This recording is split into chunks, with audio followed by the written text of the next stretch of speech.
Praise the lord. మన రక్షకుడు పరిశుద్ధుడు యేసయ్య శక్తి కలిగిన నామంలో ఈ రోజున మన పరిశుద్ధుడైనటువంటి యేసు ప్రభు వారి యొక్క జీవవాక్యములకు ప్రతి ఒక్కరికి మన దేవుని పేరట ప్రైజ్ ద లార్డ్.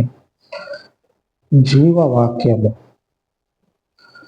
మనుషుని యొక్క అంతరంగంలో ఉన్నటువంటి పాపాన్ని కడిగివేసేది. పాపం అనగా దేవుని యొక్క మార్గాన్ని, ఆయన యొక్క మాటని కాదని ఎప్పుడైతే మనం వ్యతిరేకంగా తిరుగుతామో అదే పాపం. ఒక మాటలో ఆజ్ఞని, ఆయన యొక్క వాక్యాన్ని తృణీకరించటమే, గైకొనకపోవటమే పాపం. ఈ పాపములో ఇప్పటికీ కూడా సహోదరులైనటువంటి వారు, కొత్తగా చేర్చబడుచున్నటువంటి వారు కొనసాగుతూ ఉన్నారు. దాంట్లోనే దేవుణ్ణి బట్టి సంతోషపడతా ఉన్నారు. ఎంత విచిత్రం అంటే, వారు ఉన్నటువంటి ఆ పాపపు స్థితిలోనే దేవుని అందుండి దేవుణ్ణి బట్టి సంతోషపడతా ఉన్నారు. ఇప్పుడే ఒక లేఖనం చూసా. ఇక్కడ ఉంది, ఎఫెసీయులకు రాసిన పత్రిక 5వ అధ్యాయము 18వ వచనం. ఎఫెసీయులకు 5:18. మరియు మద్యముతో మత్తులై ఉండకుడి, దానిలో దుర్వ్యాపారము కలదు, అయితే ఆత్మపూర్ణులై ఉండుడి. లేఖనము స్పష్టంగా తెలియజేస్తా ఉంది. మద్యము అంటే తాగుడు అనేది ఒక మనుషుడిని ఒకవైపు నుంచి తెలియకుండానే కబళించేటువంటి ఒక వ్యాపారం లాంటిది. వ్యాపారమే లాంటిది కాదు కానీ వ్యాపారమే. మనుషుడిని ఏం చేస్తుందంటే ఒకవైపు నుంచి తెలియకుండానే కబళించేస్తుంది. దానితోటి జీవితాన్ని మత్తుగా చేసుకోవద్దని లేఖనం చెప్తా ఉంటే, ఆయనను కలిగినటువంటి వాళ్ళు ఇప్పుడు దాంట్లోనే జీవితాన్ని కొనసాగించుకుంటా ఇంకా సంతోషపడతా ఉన్నారు. ఇప్పుడే లేఖనం చూసే మన వాక్యంలో ఈ లేఖనం భాగం కాదు, సందర్భం వచ్చింది కాబట్టి అవును కదా లేఖనం ఇప్పుడే చూసిన అనుకొని దేవుని నడిపింపేమో మీకు తెలియజేస్తా ఉన్నా. ఇప్పటికీ కూడా క్రైస్తవులు అని చెప్పుకునేటువంటి వాళ్ళు ఏం చేస్తా ఉన్నారంటే, మద్యంతో ఏదో ఒక చిన్ననాటి స్నేహితుడు అన్నట్లుగా దాంతో కలబడి తిరుగుతా ఉన్నారు. మద్యము అనేది అలాగనే ఈ లోకపు ఏదంటే వ్యసనాలు ఏమైతే ఉంటాయో అవి ఆయనకి సత్య దూరం. అంటే ఎంత దూరం ఉంటాయో అంత దూరం ఉంచాలి మనం వాటిని. చిత్రం ఏంటంటే, ఇది ఈరోజు రేపు మంచినీళ్ళ ప్రాయం అయిపోయింది. మంచినీళ్ళు తాగిండు కదా అని చెప్పని అనుకుంటా.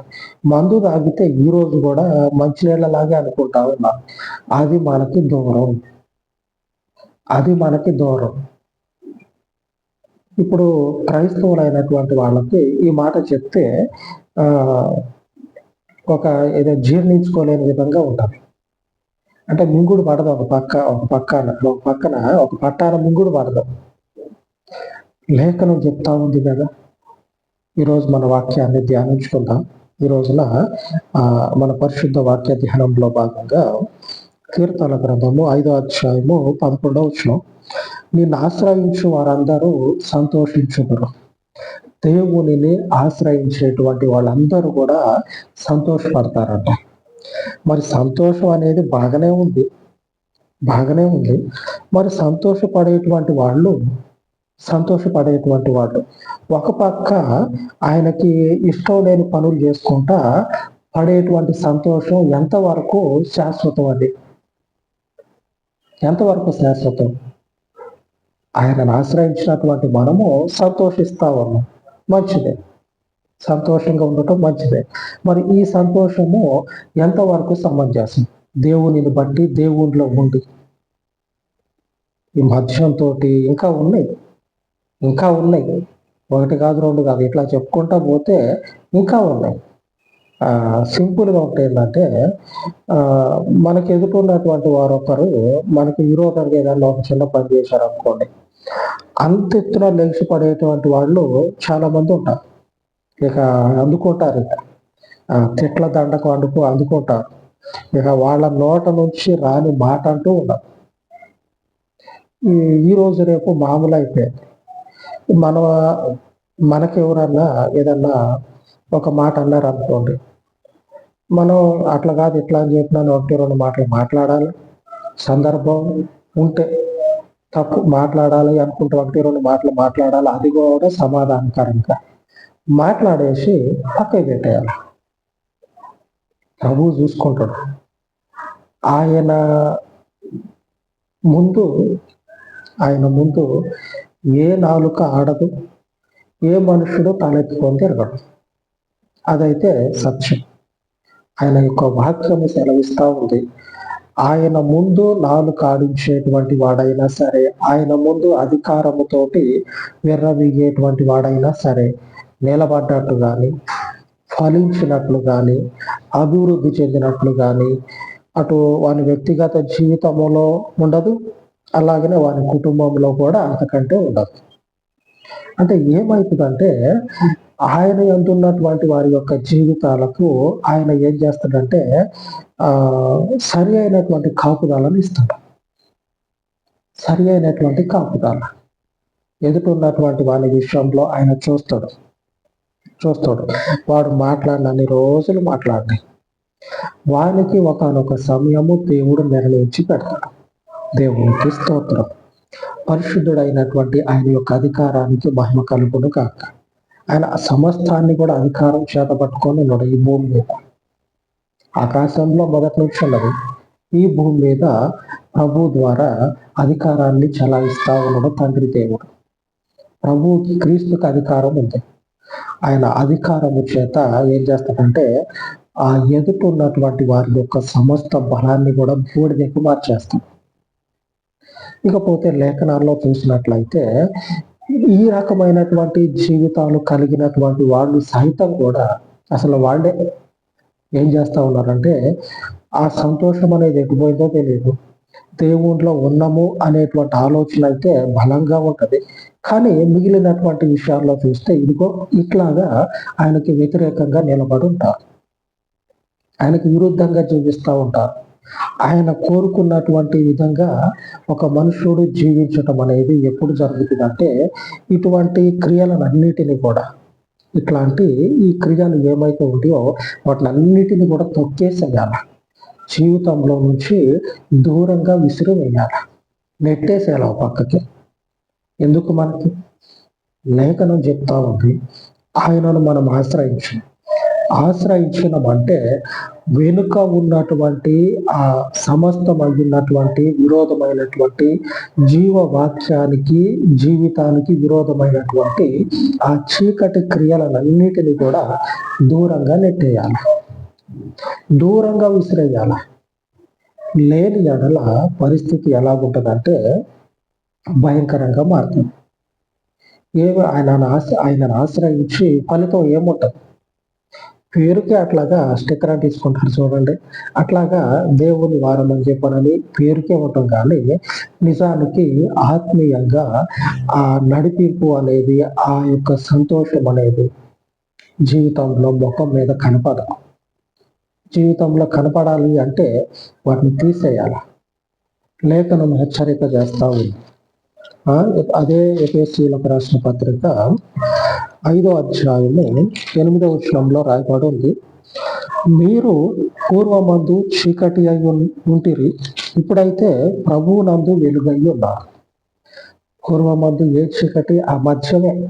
ఆ మధ్యము ఈ తిట్ల దండకు ఇవి ఉంది కదా, ఇంకా ఉన్నాయి కదా, ఇంకా చెప్పుకుంటే తలెత్తుకోలేనటువంటి క్రియలు ఉన్నాయి కదా, వాటిని అన్నిటిని కూడా అక్కడ విడిచిపెట్టిన తర్వాత ఇప్పటికీ కూడా వాటిలో నుంచి కొన్ని ఏరుకుంటారు. కొన్ని ఏరుకొని వాటిని ఏం చేస్తారంటే ఈ జీవ మార్గంలో కొనసాగిస్తూనే ఉంటారు. ఏది? ఈ మధ్యంలాగా ఈ మద్యాన్ని ఎలాగైతే వదిలిపెట్టకుండా ఎంబడే తీసుకుపోతా ఉన్నారో, ఆయనలో ఉండి ఆయన మార్గాన్ని అనుసరిస్తున్నాము అని చెప్పుకున్నటువంటి వాళ్ళలో ఎవరైతే ఈ రకమైనటువంటి జీవితాన్ని, ఆత్మీయ జీవితాన్ని కలిగి ఉన్నారో అటు వారి జీవితాల్లో ఈ క్రియలు అనేది వాళ్ళకి ఆ నిజమైనటువంటి పరిపూర్ణతని తీసుకురావు. మనం ఆయన్ని ఆశ్రయిస్తా ఉన్నాం. ఆశ్రయించినప్పుడు వాక్యానికి తగినటువంటి విధంగా జీవితాన్ని మార్పు చెందించుకోవాలి. తిరగాల ఆయన వైపు. ఒక శరీరాన్ని తిప్పి కంటికి కనపడితే దేవుని బిడ్డ అనే విధంగా కాదు. చీకటి క్రియలు ఏమైతే ఉన్నాయో, ఒకప్పటి క్రియలు అవి తెలుసు కదా అందరికీ.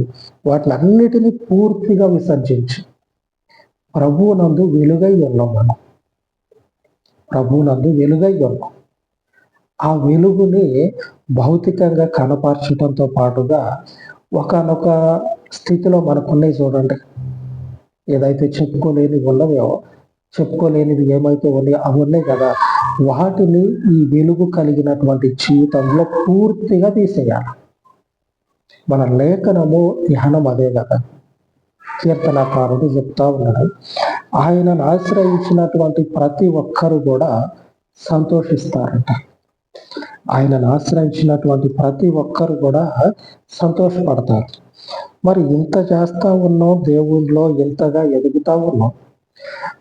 ఆ ఆత్మీయ జీవితానికి తగినటువంటి నెమ్మది, సమాధానము లేదు అంటే ఈ క్రియలు ఉన్నాయి కాబట్టే, ఇటువంటి క్రియలు ఉన్నాయి కాబట్టే ఈ ఆత్మీయ జీవితంలో ఆ జీవితానికి తగినటువంటి సమాధానం అనేది, ఆ శాంతి అనేది లేక ఉండటానికి కారణం ఏంటంటే ఆ చీకటి క్రియల్ని ఇక్కడ కూడా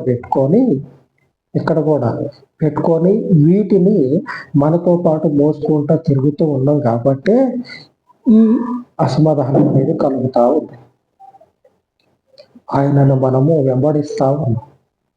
వెంబడించినప్పుడు ఆయన యొక్క పరిపూర్ణతను మనము కలిగి ఉండాలని ఆయన కోరుకుంటా ఉన్నాడు.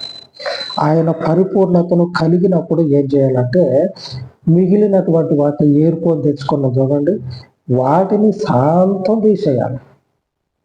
అప్పుడే కదా పరిశుద్ధుడు. తెల్ల చొక్కాకి ఒక దగ్గర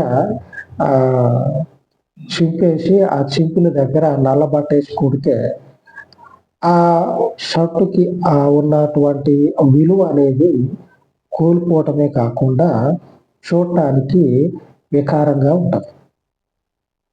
ఈ ఆత్మీయ జీవితంలో కూడా ఇదే వర్తిస్తుంది. ఆయనను ఆశ్రయించినప్పుడు, ఆయన సన్నిధిలో మనం నిలిచినప్పుడు మన జీవితాలలో శాంతి అనేది, సమాధానం అనేది నిలబడాలి అంటే లేఖనం సెలవిస్తా ఉన్నట్లు ఈరోజు రేపు లోకం ఏం చెప్తుందంటే ఇదంతా మామూలే అని చెప్పారని భయంకరమైనటువంటి వాటిని కూడా ప్రోత్సహిస్తూ ఉంటుంది. లోకము ప్రోత్సహిస్తూ ఉంటుంది, ఎంకరేజ్ చేస్తాడు. దేవుడు ఎంకరేజ్ చేయడం, ఖండిస్తాడు. వ్యభిచారం చేసినటువంటి పాత నిబంధనలో వ్యభిచారం ఎవరైతే చేశారో దేవుడు అదే దండన వారి మీదకి ఏ శాపం అయితే వస్తూ ఉందో, దేవుని ఉగ్రత ఏదైతే వస్తూ ఉందో ఇప్పుడు కూడా అదే ఉగ్రత వస్తుంది. ఆ కొత్త నిబంధన వచ్చింది కదా అని చెప్పాలని, దేవుడు క్షమిస్తాడు కదా అని చెప్పాలని వ్యభిచారం చేసిన మనుషుల్ని దేవుడు క్షమించిన అని చెప్పాలని చెప్తా ఉన్నాడు. మొట్టమొదట్లో నమ్ముకున్నప్పుడు అవన్నీ పోతాయి. నమ్ముకున్న తర్వాత నుంచి ఏది కూడా ముట్టుకోవద్దు. అది వ్యభిచారం కావచ్చు, మద్యము కావచ్చు, ఆత్మీయ జీవితానికి ఇట్లాగా డాగులు తెచ్చేది ఉంటదిగా, మచ్చలు వేసుకొచ్చేది. ఆయన కాదు అన్నది ఏదైతే ఉంటుందో దానిని కాదు అని దూరమే పెట్టాలి. అవును అని చెప్పానని దగ్గర తీసుకుంటే ఆ తెల్ల చొక్కా ముచ్చట ఉంది కదా, తెల్ల చొక్కా గురించి చెప్పారు కదా, జీవితం అట్లాగా మాసికలతోటి నిండిపోయి చూడటానికి వికారంగా తయారయ్యి ఒకనొక సందర్భంలో నలుగురు మధ్యలోకి పోతే నవ్వులు పాలవుతుంది. కాబట్టి ఆయనను ఆశ్రయించినప్పుడు, ఆయన సన్నిధిలో నిలిచినప్పుడు ఆ పరిపూర్ణ సంతోషము కొరకు ప్రయాసపడతాం. పాటుపడదాం. ఆ శాంతి అనేది మనం పొందుకోవాలి ఈ భౌతిక జీవితంలో. అలాగా దేవుడు మనల్ని బలపరచునుగాక. ప్రార్థన చేసుకుందాం. సర్వోన్నతుడైన తండ్రి, మీ కృప కలిగిన పాదములు ఎంత ప్రార్థిస్తూ ఉండగా, ఇదిగో నాయన, చెప్పబడినటువంటి వాక్యములోని ప్రతి లేఖనపు సారాన్ని తండ్రి ప్రతి ఒక్కరూ గ్రహించేలాగున ఆత్మీయులైనటువంటి సహోదరులను, సిస్టర్స్ అందరినీ తండ్రి బలపరచమని, జీవ వాక్యము చేత తండ్రి అభిషేకించబడి ఈ లోకంలో తండ్రి అయా జ్యోతుల వలె వెలుగునట్లు ప్రతి ఒక్కరి ఆత్మ మీద, భౌతిక జీవితం మీద ఉన్నటువంటి ఈ లోకపు వ్యసనాల అన్నిటి నుంచి, ఈ లోకపు బలహీనతలన్నిటి నుంచి తండ్రి విడుదల చేయమని, విమోచించమని, నీ యొద్ద నిలిచినటువంటి ప్రతి ఒక్కరికి తండ్రి మీ పరలోకపు ఆత్మీయ ఎదుగుదలను అనుగ్రహించుటతో పాటుగా మీకు తండ్రి విరోధమైనటువంటి ప్రతి క్రియ నుంచి బయటపడి మీ పరిపూర్ణతను సంతరించుకొనులాగున ప్రతి ఒక్కరికి తండ్రి మీ పరలోకపు ఆత్మ నింపుదలను అనుగ్రహించమని, ఈ లోకపు అయ్యా సమస్త బలం అంతటిని కూడా నీ బిడల మీద నిలువక మీ పరలోకపు ఆత్మ బలము చేత నింపి మీకు మహిమను తెచ్చుకోనమని ఈ మనవులన్నిటినీ కూడా ప్రభువైన యేసుక్రీస్తు పరిశుద్ధ నామమున ప్రార్థించి వేడుకొనుచున్నాను తండ్రి. ఆమేన్, ఆమేన్. సర్వోన్నతుడైన మన దేవుని కృప నిత్యము మనకు తోడైంది, మనలను నడిపించును గాక. ఆమేన్, ఆమేన్.